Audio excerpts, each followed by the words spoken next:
proyectos aplicando perspectiva de género en un barrio musulmán en Delhi, en donde la idea principal es un recorrido que una los diferentes espacios de cuidados, las casas y diferentes espacios de estas tareas reproductivas, y elegir a partir de reconocer estos lugares cuáles eran las calles a mejorar y a iluminar, porque no podemos mejorar todas, en tejidos como los de Delhi o de los de otras ciudades, donde no ha habido un planeamiento previo, la lógica del plano y de los ejes que aprendemos en un plano aquí en España no nos sirve de mucho, porque no están esos ejes, hay que descubrirlos de otra manera, y por tanto una manera de descubrir cuáles esos ejes, cuál es esa prioridad, es marcando estos sitios de concurrencia cotidiana de las mujeres. Y lo que proponíamos como proyecto era unas zonas de recursos para mujeres que complementaban, precisamente eran espacios donde se complementaba la formación que ya existe en algunos centros allí, que existe como en todos lados, como en muchos sitios para mujeres, pero complementarlos con oportunidades de producción, pero también con espacios para la reproducción. Si ellas se ponían a trabajar, que hubiera espacios para que las personas que estuvieran a su cargo pudieran también estar allí cuidadas, seguras, lo cual les daba autonomía a ellas. Entonces, esta es la estructura de calles seguras que va uniendo los espacios que ya existían y los espacios que estos 4 proyectos de estas ahora 4 arquitectas proponían para Delhi, ¿no? Bueno, no importa ahora los proyectos en concreto, pero un poco era siempre juntar espacios de producción, reproducción, aprendizaje y social comunitario. En definitiva, la ciudad con perspectiva de género lo que intenta es hacer una ciudad cuidadora y protectora, que nos permita cuidarnos, que nos cuide. Y para cerrar, vuelvo a Jane Jacobs, que dice que para comprender las ciudades, los hábitos más importantes son pensar siempre en procesos. Obviamente nada de esto está terminado, nunca está terminada, ¿no? Una ciudad terminada es Carcassonne, que es una maqueta. Trabajar inductivamente, razonando de lo particular a lo general y no al revés. Y esto enlaza con lo que decía al principio, que en nuestras ciudades, donde ya están muy hechas los grandes ejes estratégicos, la gran estrategia, yo creo que no es lo que toca ahora, sino realmente de lo pequeño, ver cómo nos informa para cambiar la manera de mirar lo grande, y buscar estas indicaciones o señales singulares que indiquen cantidades pequeñas que revelen la forma en que operan las cantidades mayores y más abundantes. Y otra cosa que también decía Jane Jacobs y que muchas veces no hacemos, aprender de los aciertos y aprender de los errores. Volver a visitarnos y ver qué ha cambiado, porque aparte, como la ciudad es un proceso en sí misma, los momentos y las situaciones y las personas y las características van cambiando, por tanto, no siempre lo que era bueno para unas va a ser bueno para las que siguen. Muchas gracias.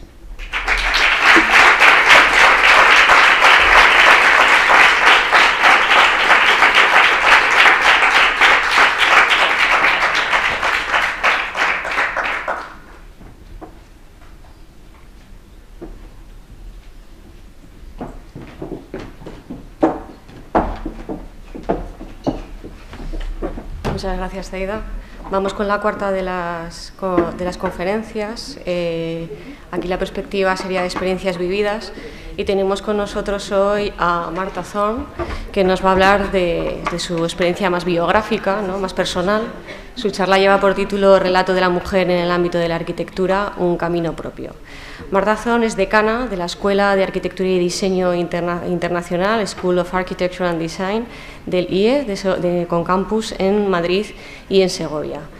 Ella estudió estudios de máster y de planificación urbana en la Universidad de Pensilvania, en Estados Unidos, y estudios de grado en artes y urbanismo en la Universidad Estatal de Nueva York, en Buffalo. De Buffalo, en Nueva York, ¿no? Y realizó estudios adicionales en la London School of Economics. Martha, desde los años 80, fue una de las primeras mujeres especializadas en el ámbito de la arquitectura y el urbanismo que colaboró de manera habitual en revistas españolas especializadas. Y su presencia en los medios de las revistas, para todos aquellos que estudiamos arquitectura española, ¿no? Sus textos, sus entrevistas a arquitectos de la época, pues son una herramienta fundamental para la documentación. Desde el año 2005 es directora ejecutiva de los premios Pritzker de arquitectura, popularmente conocidos como los premios Nobel de la arquitectura, y sus intereses siempre se han centrado en la arquitectura internacional contemporánea, las ciudades en evolución y los cambios de manera de desarrollar la profesión tanto en la arquitectura como en el urbanismo. Antes de unirse al IE de Segovia, fue comisaria asociada del Departamento de Arquitectura del Art Institute de Chicago, y durante su permanencia en el museo sus responsabilidades incluyeron el comisariado de exposiciones, el desarrollo de publicaciones y participación en participó también en estudios pioneros sobre la recopilación, el archivo y exhibición de materiales de diseño creados digitalmente. Es coautora de libros importantes como Masterpiece of Chicago Architecture and Skyscrapers, The New Millennium, y Pritzker Architecture Prize de 50-20 Years, y autora de numerosos artículos de revistas de arquitectura, tanto en España como en otros países. Actualmente es miembro del Jurado Internacional para los premios ArcVision, Mujeres y Arquitectura, y es un honor para nosotros tenerte hoy aquí. Marta, adelante.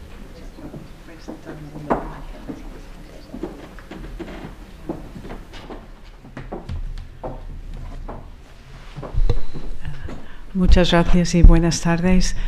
¿Me podéis oír al fondo? Sí, muy bien, muchas gracias.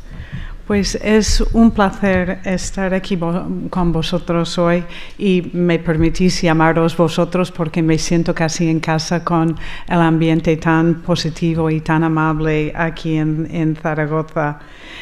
Y en lugar de mostrar diapositivas de mi carrera, mi infancia y todo eso, lo que me gustaría es tener una conversación con vosotros. Cuando me pidió Lucía Pérez Moreno que participara en este simposio, no dudé en decir que sí. Sin embargo, cuando me pidió que hablara de mis experiencias personales, mi primera reacción era: a nadie le interesa lo que he hecho yo. Pero tengo que admitir que el reto de hablar hoy de mi carrera ha sido una cosa muy positiva. Me ha dado la oportunidad de reflexionar durante los últimos meses sobre los caminos que he elegido, el porqué de muchas decisiones en mi vida y los aspectos de mi vida o mi carrera que pueden ser parecidas a otras mujeres y de una forma que pertenecen solo a mí como individuo, como caso excepcional, y qué experiencias se puede extrapolar y de alguna forma extender y ver como experiencias comunes en el campo especialmente de la arquitectura. Y al hacer esto, yo espero intentar sacar unas conclusiones o unas lecciones que he ido aprendiendo con esta reflexión y con mi vida y compartirlas con vosotras y vosotros hoy. De modo de prefacio, me gustaría comentar una cosa, comentar sobre la situación actual, no solo en España, pero en el mundo, de una forma muy superficial, pero si leemos el periódico en los últimos meses, se están prestando mucha atención a las historias, a los artículos sobre el acoso sexual, la violencia contra mujeres, violaciones, injusticias, etcétera. Me pregunto por qué hay tanta atención justo en estos momentos a estos temas, no solo aquí, pero en Estados Unidos y en otros sitios. Y las respuestas no son fáciles. Por supuesto, tiene que ver con la seriedad del tema, la gravedad de la situación en que se encuentran muchas personas. Pero también tiene que ver, creo yo, con un líder de mi país natal tan desafortunada como es Trump. Puede ser, por un lado, tener ese momento coyuntural que al tener una persona como Trump en el poder se enciende un foco, se tiene que responder a una actitud tan negativa, pero también tiene que ver con cosas en nuestro país como la situación de Pamplona en estos momentos y el número de muertes de mujeres por violencia que leemos todos los días. Me gustaría decir que son temas serios, pero hay una complejidad por detrás. Una cosa es lo que leemos en el periódico, pero hay que entender más en profundidad y cómo podemos producir cambios en esta situación. El movimiento Yo También, Me Too, tiene un aspecto muy positivo al unir las voces de mujeres, demostrar la discriminación, demostrar que es algo mucho más extendido que unos casos excepcionales. Es una oportunidad para las personas unirse para ejercer presión en la esfera política. Pero por otro lado, también hay unas trampas en la situación actual. Yo creo, y es una opinión personal, que puede oscurecer la enorme complejidad de las situaciones. Puede oscurecer el hecho de que la discriminación no es igual en todos los casos. No se manifiesta de la misma forma en distintos sectores de la sociedad, en distintas capas, en distintas profesiones y en distintos ámbitos. Revela la dificultad en ciertos términos, cómo describimos, cómo podemos clasificar o cómo podemos definir ciertos comportamientos humanos. Cuando vemos estos temas en los periódicos o en manifestaciones, los mensajes son muy simples. Incluso ayer, en mi propia institución, un hombre comentaba: ya no sabemos qué podemos decir a las mujeres, no sabemos si un complemento, si abrir una puerta se va a interpretar como un acoso sexual o un piropo mal pensado. Pero yo también me pregunto qué es lo que ha pasado hace 20 años en el contexto, en otro momento, y es posible, en este caso, me pregunto si acciones que ha pasado hace 25 años en otros contextos y en otros momentos debemos juzgar y castigar hoy en día. Por supuesto que sí. Aunque el marco ha cambiado, hay unos comportamientos que no son admisibles nunca, ni en el pasado, ni en el presente, ni en el futuro. Yo creo que hoy la situación exige que analizamos muy bien, como estamos haciendo aquí, que debatimos, que usamos la tecnología en nuestras manos para compartir información y para intentar realmente entender en profundidad qué está pasando. Tenemos unas oportunidades muy positivas. Yo me acuerdo los años 60, 70, la ola de feminismo en aquellos momentos era un gran impulsor de ciertos cambios. Pero, por otro lado, si pensamos en las fotos de manifestaciones o los rallies, acciones por grupos de mujeres, pues también en ese momento la definición de feminista era la mujer que era luchadora, agresiva, fea, que no se llevaba un vestido nunca, ni maquillaje, ni nada. Teníamos una imagen, un estereotipo de feminista muy limitado. Hoy en día tenemos muchos más modelos o una diversidad permitido. Feminista es una actitud frente a la vida, no es un modelo estrecho.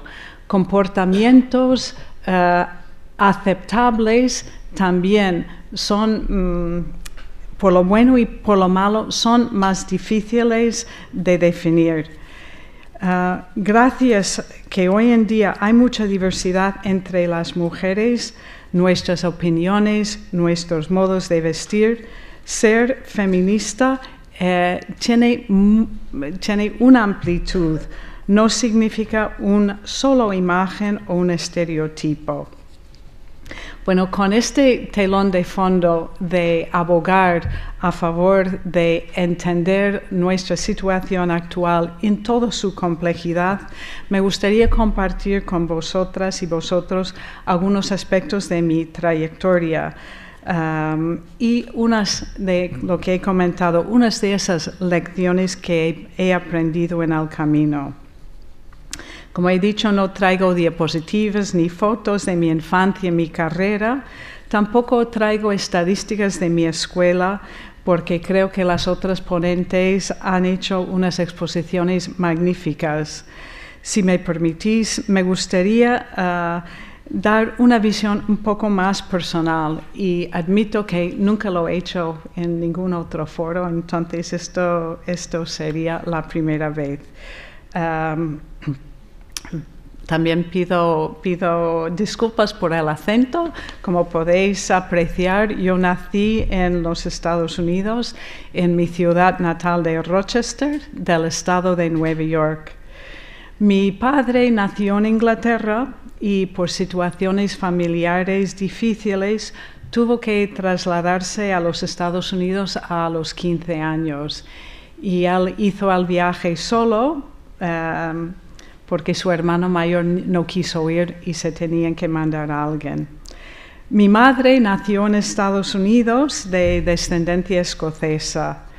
En mi familia siempre hubo mucho énfasis en educación, en superarse, en hacer lo mejor que uno podía, en dar mucho valor al trabajo, muy por encima de la diversión, ese aspecto puritano, que a veces lo tengo todavía. Mi padre no fue a la universidad y, sin embargo, era una persona que leía mucho. Sobre todo, le gustaba leer los libros de viajes y de las vidas de personas que exploraban nuevos territorios. Supongo que en parte la lectura le permitía viajar a otros sitios en su imaginación, porque no era posible visitar en la realidad esos sitios. Mi madre era una persona un poco tímida, callada, buenísima persona, y ella sí fue a la universidad, estudió business o administración y además lo hizo en una época de dificultades generalizadas en Estados Unidos. Estudió en los años 30. Tengo una hermana y creo que esto ha sido una gran suerte, solo tener chicas en la familia, porque los mensajes de mis padres sobre las reglas de la vida, las actitudes, lecciones que ellos querían impartir, solo venían a nosotros.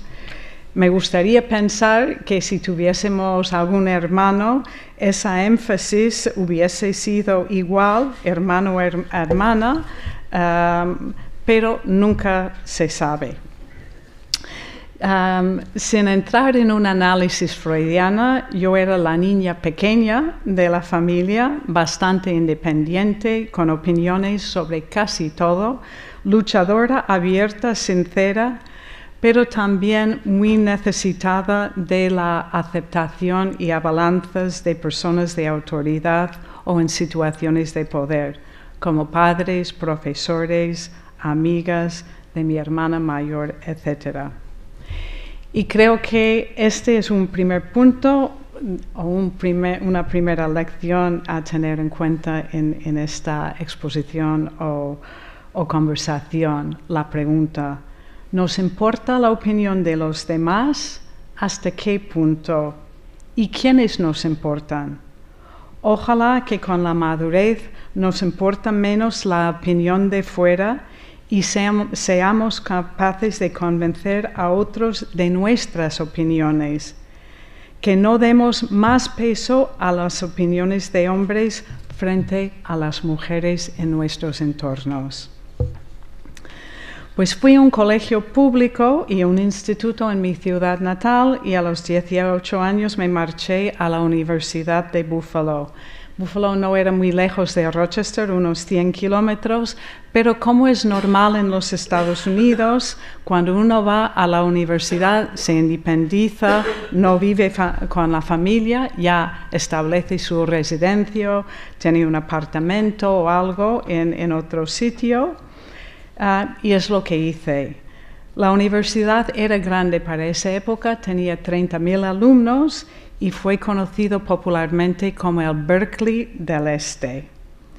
En mi primer año ahí, lo que yo pensaba es un año común, pero yo estaba convencida que iba a estudiar social work o lo que quizás llamaríamos aquí ayudante social. O educador social, una profesional implicada en instituciones para ayudar a individuos menos afortunados con algún tipo de dificultad o aislamiento social. Y sin embargo, después de un año de clases donde hablaba de ciudades, me di cuenta que intentar ayudar a individuos no iba a sentir satisfactoria y quería hacer algo para la sociedad más grande. Como muchos de los años 70, yo quería cambiar el mundo. Entonces decidí concentrarme en asuntos urbanos. Esto fue posible en mi universidad por un proceso de presentar un programa propio de estudios junto a su justificación frente a un comité. Claro, en asuntos urbanos estudiaba sociología, economía, historia, literatura, todo que tenía un vertiente urbano junto con diseño del medio ambiente, etcétera, etcétera. Fue aceptado y, por lo tanto, mi título primero es Urban Affairs.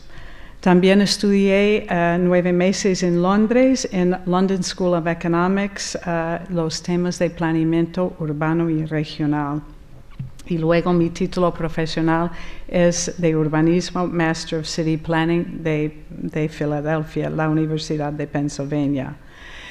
Un segundo punto de reflexión, en mi caso, es la idea de flexibilidad en retos, la capacidad de cambiar de rumbo, por supuesto, manteniendo lo fundamental de las inquietudes o las ideas, pero según el momento y las oportunidades, poder modificar el camino para que sea más profundo, más satisfactorio, más enriquecedora.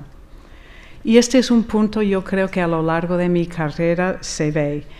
Y intuyo que también podríamos decir que es un comportamiento quizás más femenino, no digo de todas las mujeres, pero si clasificamos femenino o masculino, la idea de tener un reto e ir solo hacia ese reto podríamos interpretar como masculino. Y la habilidad de ser flexible y responder a situaciones podríamos decir que es una actitud más femenina. Me gustaría relatar una pequeña experiencia de mi época en la Universidad de Buffalo. Me había matriculado en una asignatura de transporte en la Escuela de Ingeniería. Y era una clase que se reunía bastante tarde, no sé si era a las 6 o 7 de la tarde, y éramos solo 2 mujeres en una clase de 25 hombres. Esto fue una de las primeras asignaturas que yo experimentaba con el concepto de un modelo matemático para ilustrar comportamientos humanos en temas de transporte y movilidad. El profesor era bastante como los estereotipos de un ingeniero, con perdón a la sala. Era una persona que un poco seco, muy directo en sus explicaciones. Y yo tenía dificultad en entender la asignatura y no me he sentido integrada en esa asignatura y la abandoné. Creo que esta experiencia o experiencias parecidas han pasado a muchas mujeres en la arquitectura y otras disciplinas técnicas. Y lo que es preocupante es que sigue pasando.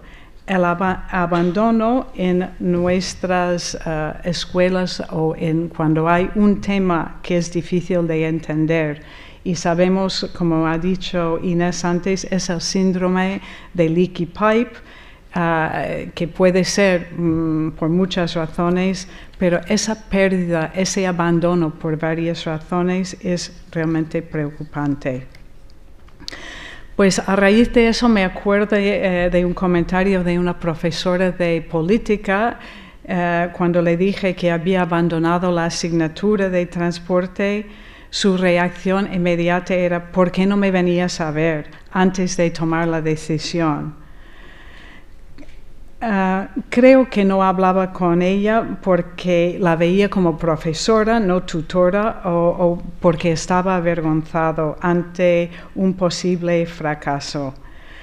Ahora, si tuviese que hacerlo otra vez o si tuviese que dar una lección a mis alumnos o alumnos en esta sala o cualquier sitio, yo diría: la vergüenza no tiene importancia en absoluto. Si hay un reto por delante, uno se encuentra solo y no sabe enfrentarlo, pide ayuda, pide consejos a otras personas. Siempre decimos, siempre tenemos el no, pero he visto y yo creo que la respuesta va a ser sí, en casos mucho más, en unos casos mayoritariamente, y luego normalmente las soluciones con los consejos de uno más, las soluciones son mucho más fáciles de lo que imaginamos en nuestras cabezas cuando nos enfrentamos solas a un reto. Otra pequeña historia, simplemente cuando hablamos de la discriminación es distinto, parecido en algunos casos.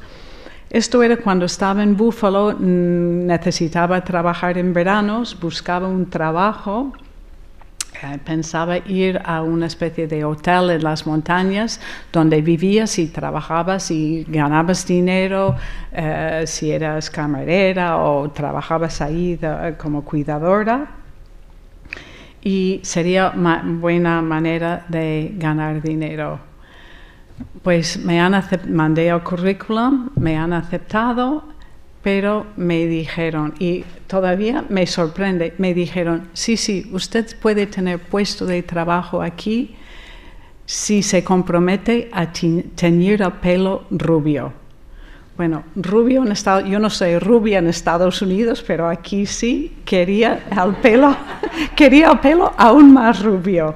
Por supuesto, no acepté el trabajo, no fui ahí y hice otra cosa. Bueno,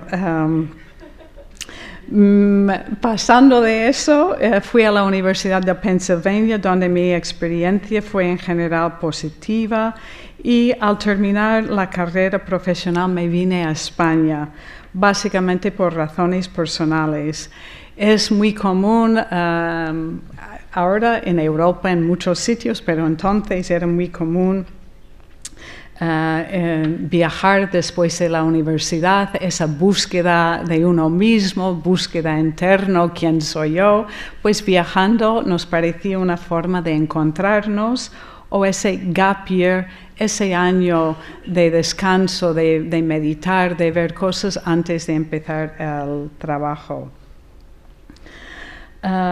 Cuando vine a España, lo que vi que el urbanismo estaba realmente dominado o por los ingenieros o por los arquitectos, y yo me encontraba en muchos sentidos más cerca a la arquitectura, más estrechamente vinculado a ese mundo y esas personas. Y realicé unos trabajos en equipo sobre urbanismo, uno en planificación en Las Palmas para la universidad que iba a ampliarse, otro un estudio histórico en la Alberca de la provincia de Salamanca y luego después es hacer una ciudad cuidadora y protectora, que nos permita cuidarnos, que nos cuide. Y para cerrar, vuelvo a Jean Jacobs, que dice que para comprender las ciudades, los hábitos más importantes son pensar siempre en procesos. Obviamente nada de esto está terminado, nunca está terminada, ¿no? Una ciudad terminada es Carcassonne, que es una maqueta.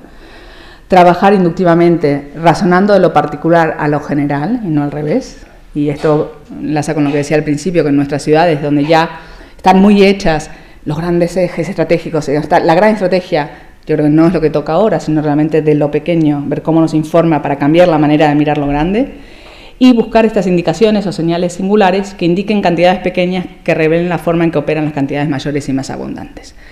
Y otra cosa que también decía Jean Jacobs y que muchas veces no hacemos, aprender de los aciertos y aprender a proyectos aplicando perspectiva de género en un barrio musulmán en Delhi, en donde la idea principal es un recorrido que una los diferentes espacios de cuidados, las casas y diferentes espacios de estas tareas reproductivas y elegir a partir de reconocer estos lugares cuáles eran las calles a mejorar y a iluminar, porque no podemos mejorar todas, en tejidos como los de Delhi o de las otras ciudades donde no ha habido un planeamiento previo, la lógica del plano y de los ejes que aprendemos en un plano aquí en España no nos sirve de mucho, porque no están esos ejes, hay que descubrirlos de otra manera, y por tanto una manera de descubrir cuáles esos ejes, cuál es esa prioridad, es marcando estos sitios de concurrencia cotidiana de las mujeres.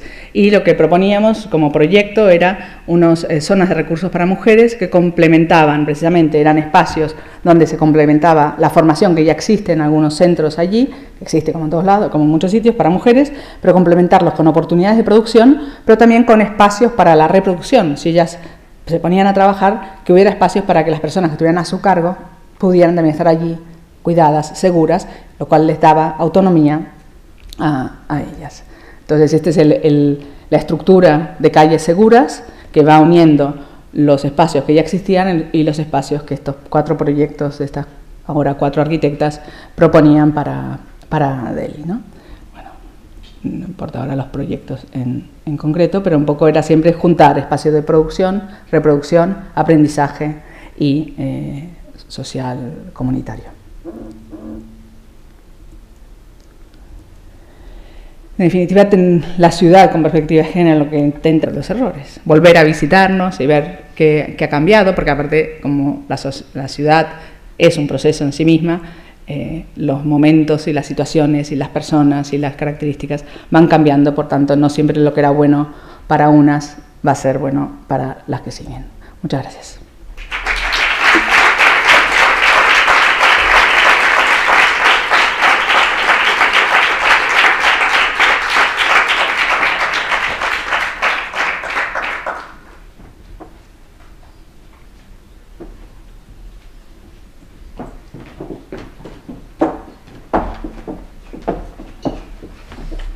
Muchas gracias, Zaida.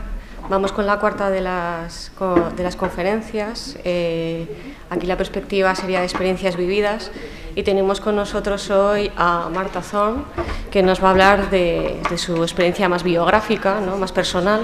Su charla lleva por título Relato de la mujer en el ámbito de la arquitectura, un camino propio. Martha Thorne es decana de la Escuela de Arquitectura y Diseño Internacional, School of Architecture and Design, del IE, con campus en Madrid y en Segovia. Ella estudió estudios de máster y de planificación urbana en la Universidad de Pensilvania, en Estados Unidos, y estudios de grado en artes y urbanismo en la Universidad Estatal de Nueva York en Buffalo. De Buffalo en Nueva York, ¿no? y realizó estudios adicionales en la London School of Economics. Marta, desde los años 80, fue una de las primeras mujeres especializadas en el ámbito de la arquitectura y el urbanismo que colaboró de manera habitual en revistas españolas especializadas. Y su presencia en los medios